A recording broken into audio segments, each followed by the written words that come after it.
from the very beginning. We're talking serious business burglary of habitation, and Joshua Mays, he's already on thin ice. Let's see if the court give him a lifeline or a sentence. All right, sir, you're Joshua Mays, and Mr. Mays is on probation for burglary of habitation, was placed on a deferred probation back in September of 2021, and that was a 10-year, no, it wasn't, it was a 3-year deferred probation.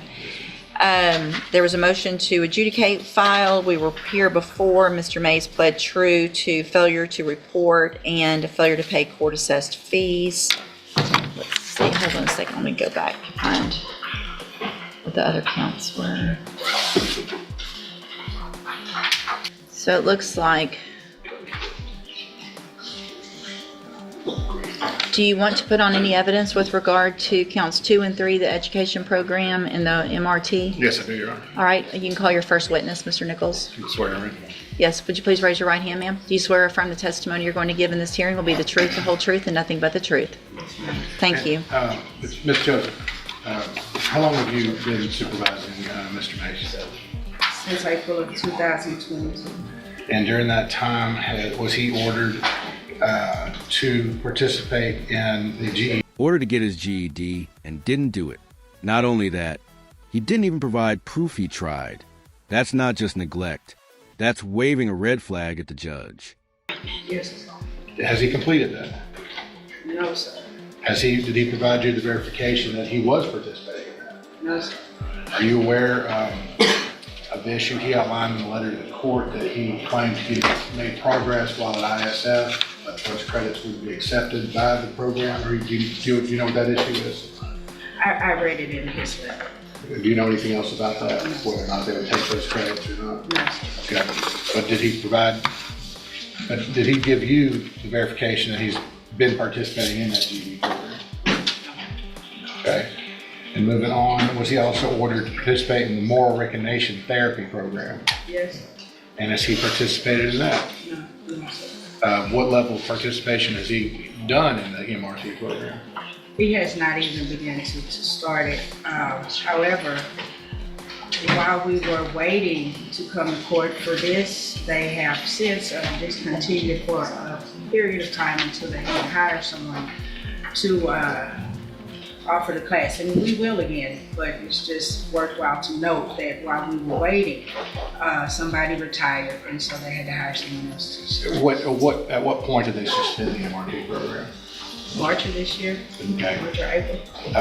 But during the years he's been on probation, he had not made Prior any to progress? that, no, sir. Okay. And so should he be, and that program you believe will be available in the future? It will. Okay. Is there anything else contained in your pre-sentence investigation that you want to bring to the court's attention? Let's talk motor recognition therapy. It's more than a class. It's designed to rebuild thinking patterns. But Mays didn't even begin. Yikes. Okay, thank you. Now I'll pass the witness around. Thank you, ma'am. Mr. Kimmler? Have you checked with the ISF facility to see if they have a GED program? Or They for a fact do, sir. did you check to see if he participated in it?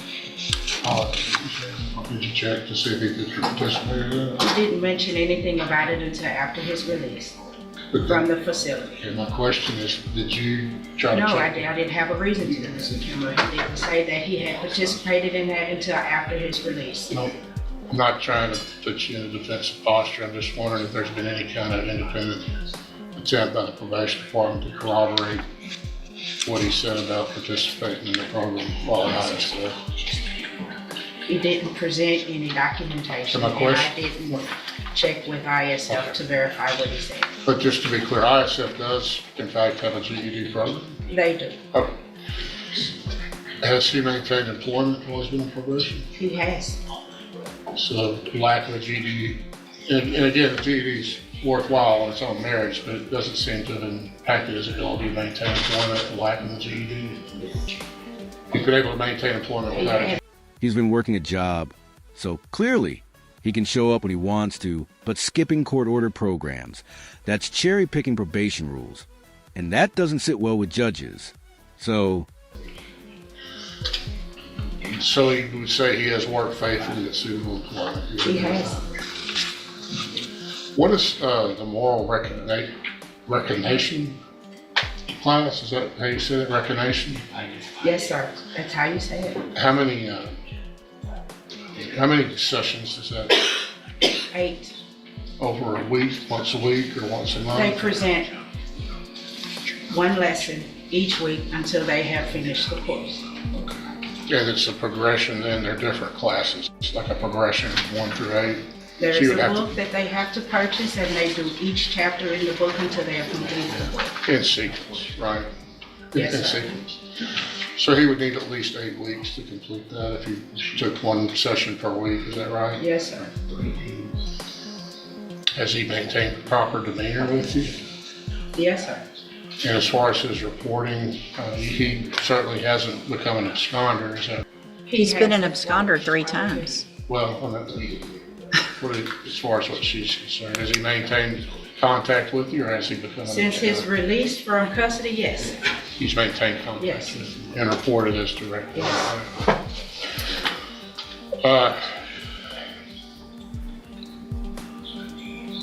In your report, you seem to indicate a willingness, a reluctant willingness perhaps, to have him continued on probation. Would you agree with that? I hesitated to recommend that he be continued. Did you recommend that or not? My statement was that I hesitate to recommend should the court decide. So I'm really leaving it up to the court because I don't want to make a recommendation. Because you don't have a recommendation. then. So you're not recommending that he be revoked, but you're not recommending that he be continued. Is that fair? Yes. But if the court were to see fit to continue him, then you would suggest extending him a year to give him an opportunity to complete the GED, pay his fees, and I guess at this point, once you all get somebody hired to do the moral recognition therapy class. Is that right? Even the probation officer won't commit to a recommendation. Translation, she's unsure he'll take this seriously. And if she's unsure, the judge probably is too.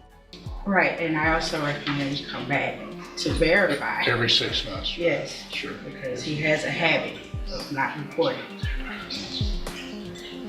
And of course, you could notify the court of that event. We could schedule a hearing and holding this in advance, right? These allegations. I'm not Yes. holding, yeah. Okay, go ahead. I was just, if that's what, Yeah.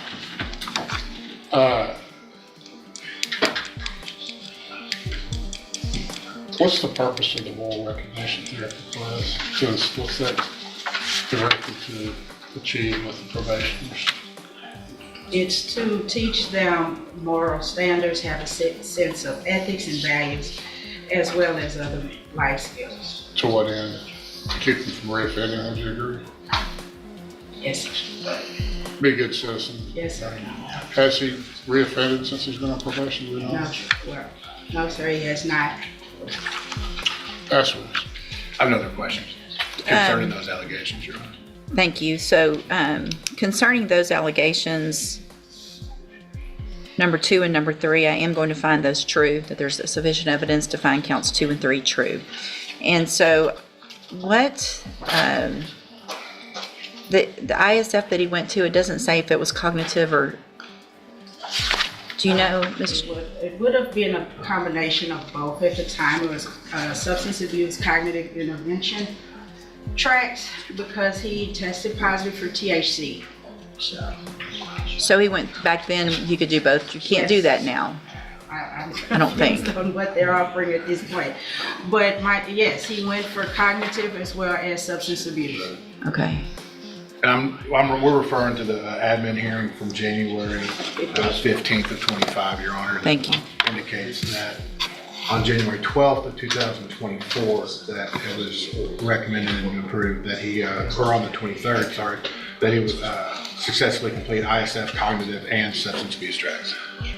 So is that a 6-month program or a 3-month program? It is a 90-day program. 90, so it wasn't both static. I think they changed what they offer now, but it's a substance abuse now, and then it's a cognitive, and then relapse. At this time, they combined substance abuse and cognitive tracks. Okay. I think he wanted to address the court to Your Honor, to trouble time. He has written a letter. I've read the letter as well. Mr. Mays? With the transcripts, I have them in my folder. When I went up to the GD, the workforce center, the lady said that she couldn't take them, so I started doing the GD on my own, like on my phone. When I get off work, I complete the classes on my own. I just never brought it to her attention, but I have been doing a different classes and stuff on my own. Why didn't you bring it to her like you're supposed to? No excuse. Okay.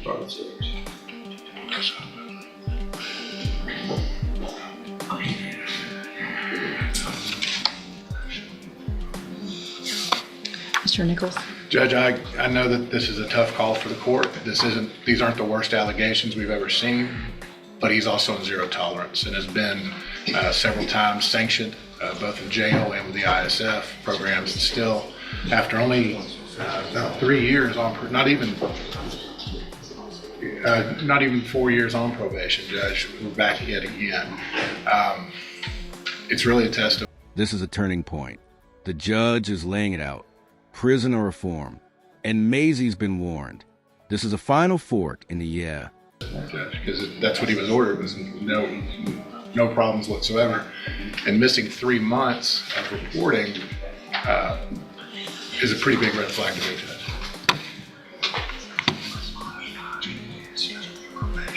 Let me look back at something real quick.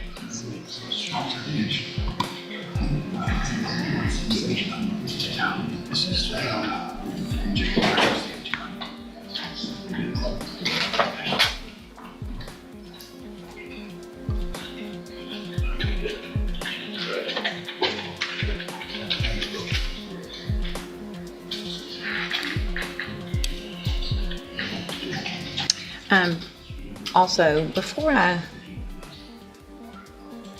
want to make sure everything is saying that it was burglary of a habitation, but at some point, it looks like, at least on the old PSI, it was attempted burglary of a habitation, a 3rd degree.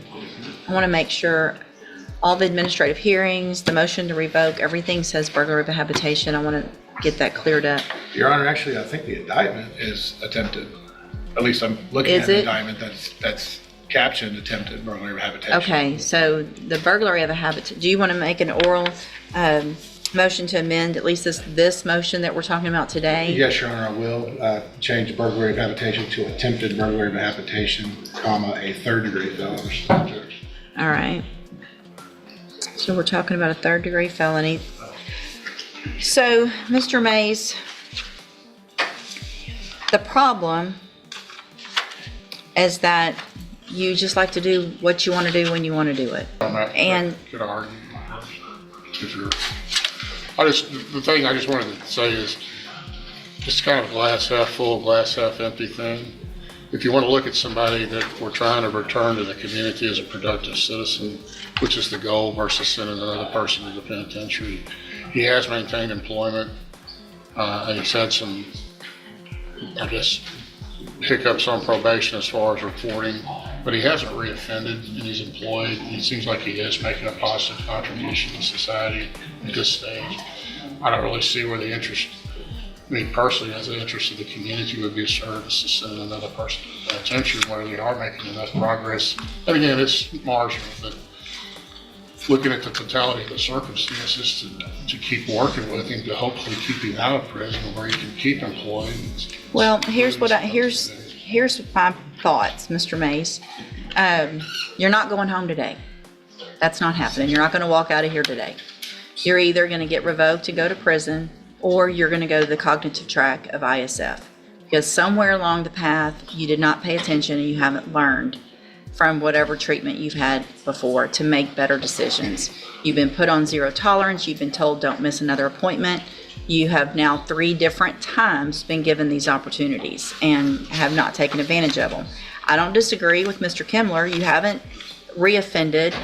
You're not testing positive all the time. You're not doing those things, but you don't get to choose when you go to probation, when you don't, and you don't get to all of a sudden be really good at it when you have a court date coming up. Because that's something that is really frustrating to me, is that all of a sudden people start doing what they're supposed to be doing when they know they could go to prison. So, my thought, I mean, the thing, It's ridiculous. You have hardly any criminal history. You got into some trouble as a juvenile. You haven't been in much trouble at all. And you're not taking advantage of keeping this conviction off your record.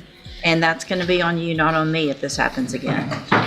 Because I have no doubt if I do what I'm thinking about doing and we're back in here again, Mr. Nichols is going to point out to me how many times I've given you an opportunity. Do you understand?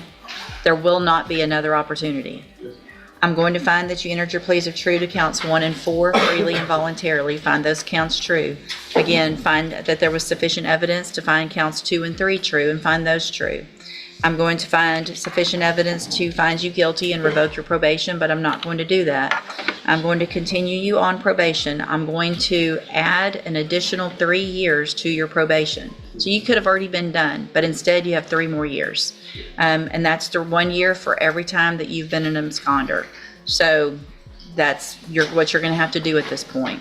I'm going to order that you enter and successfully complete the cognitive track of the ISF program. You need to take advantage of that program, learn to follow the rules, all the rules, get out, and you still have an excellent opportunity. But if you're back in front of me again, I'll see all of this. I'll probably wonder at the time what I was thinking today, but you will not get this opportunity again. Do you understand? More probation plus a stern warning. One more missed meeting, and it's straight to jail. The judge isn't giving chances anymore. This is it. 1 missed meeting. We're not going to do 2 or 3 missed meetings. We're not going to get to absconder status again. You miss a meeting, I want to hear about it in an administrative hearing. There's going to be a motion to revoke, and you're going to go to jail. Your Honor, since he's going to cognitive track on ISF, could we rescind the moral recognition therapy? It seems to be redundant. Nope. Kind of seems like he needs some redundancy. Might help if he gets out and then has more to reinforce what he learned. So no, I'm not going to do that. All right, I'm handing you the trial court certification that shows this was not an agreement. You do have some rights to appeal. You can talk to Mr. Kimler about that. Good luck to you, sir. You can go back with the bailiff. Thank you, Your Honor.